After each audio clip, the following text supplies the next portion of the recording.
I thought I knew what extreme dieting looked like until I decided to eat nothing but meat for 30 straight days. No vegetables, no fruits, no grains, no dairy, just beef, chicken, fish, and eggs. What happened to my body was not what I expected.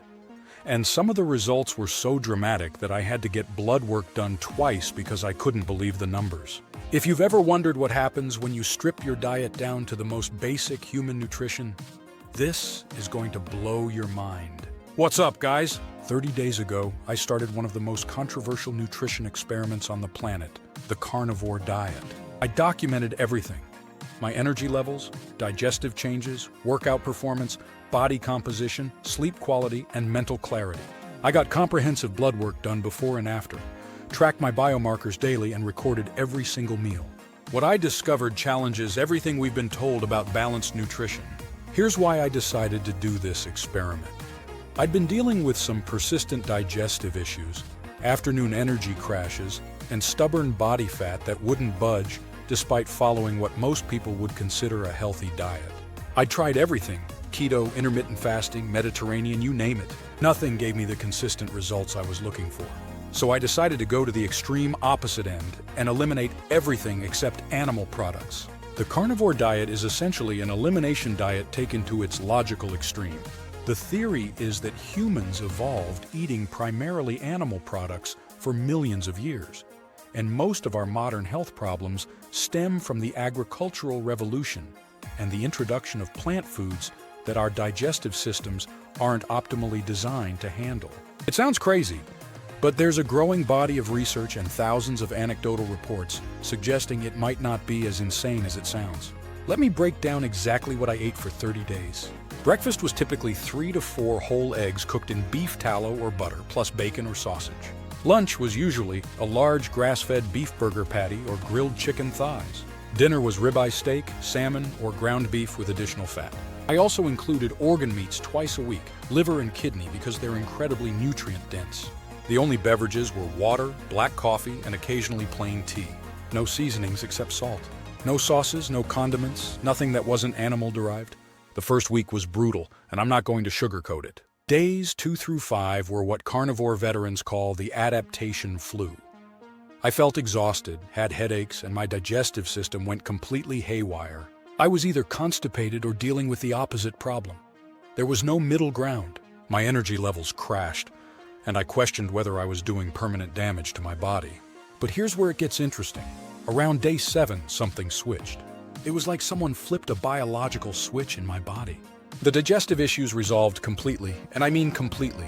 For the first time in years, I had perfectly normal, regular bowel movements without any bloating, gas, or discomfort. The afternoon energy crashes that had plagued me for months simply vanished. By week 2, my energy levels were unlike anything I'd experienced. Instead of the typical ups and downs throughout the day, I had this steady, consistent energy from morning until night. No 3 p.m. crash, no need for afternoon coffee, no evening fatigue. I was sleeping better too, falling asleep faster and waking up more refreshed. The mental clarity was perhaps the most dramatic change. By day 10, I felt like someone had wiped the fog off my brain. My focus was laser sharp, my memory improved, and I could work for hours without mental fatigue. This wasn't placebo effect. The difference was too dramatic and consistent. Now let's talk about body composition, because this is where the results get really interesting.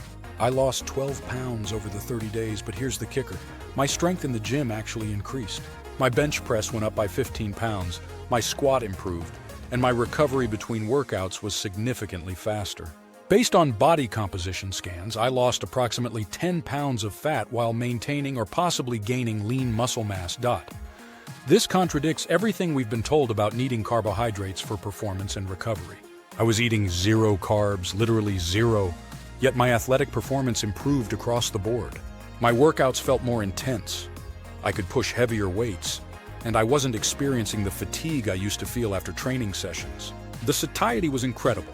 I was eating roughly 2,500 to 3,000 calories per day, but I never felt hungry between meals. There were days I had to remind myself to eat because I simply wasn't experiencing hunger cues.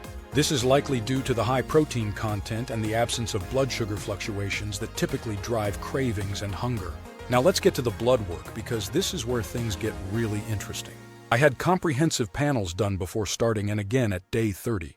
My total cholesterol increased from 195 to 220, which initially concerned me.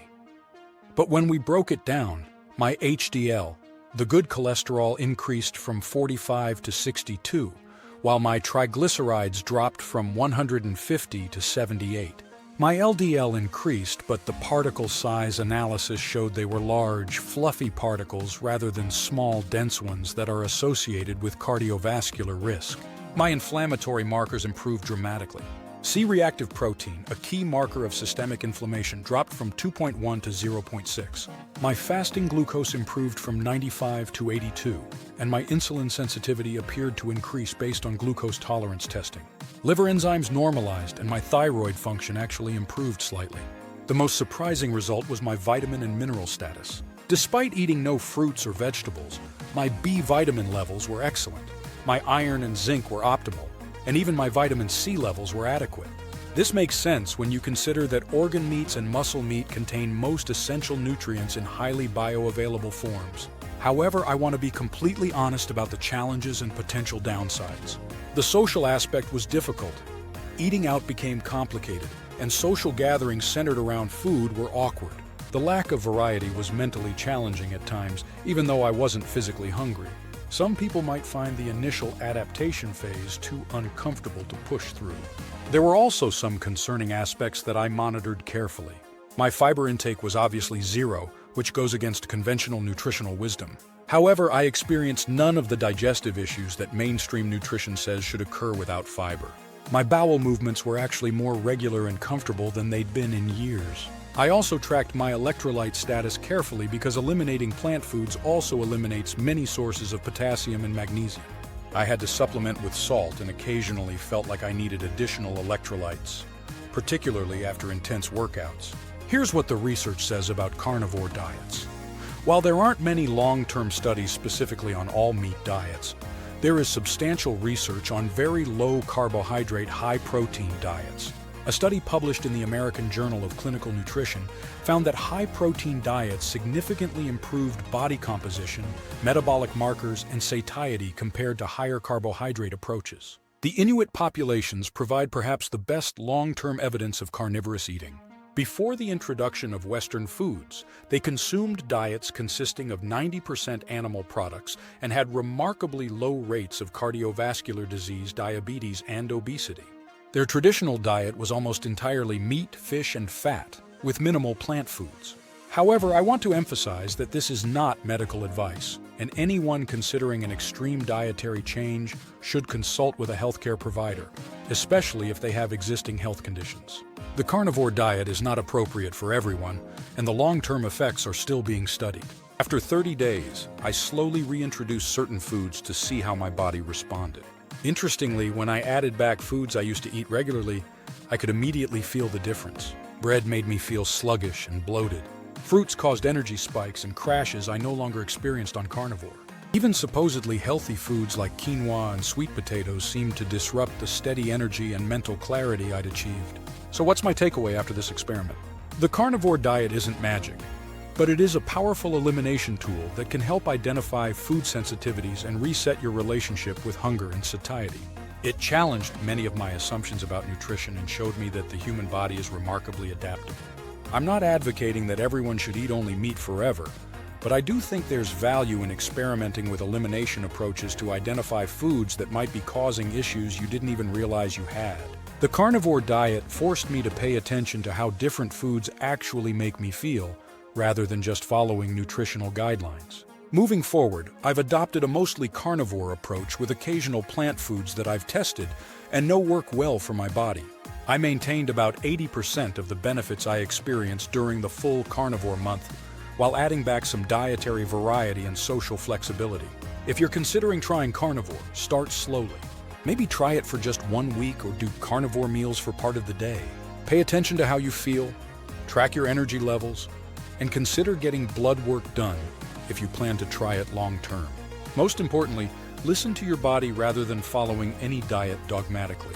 I've put together a complete carnivore experiment guide that includes meal plans, shopping lists, adaptation strategies, and tracking tools to help you conduct your own 30-day experiments safely and effectively.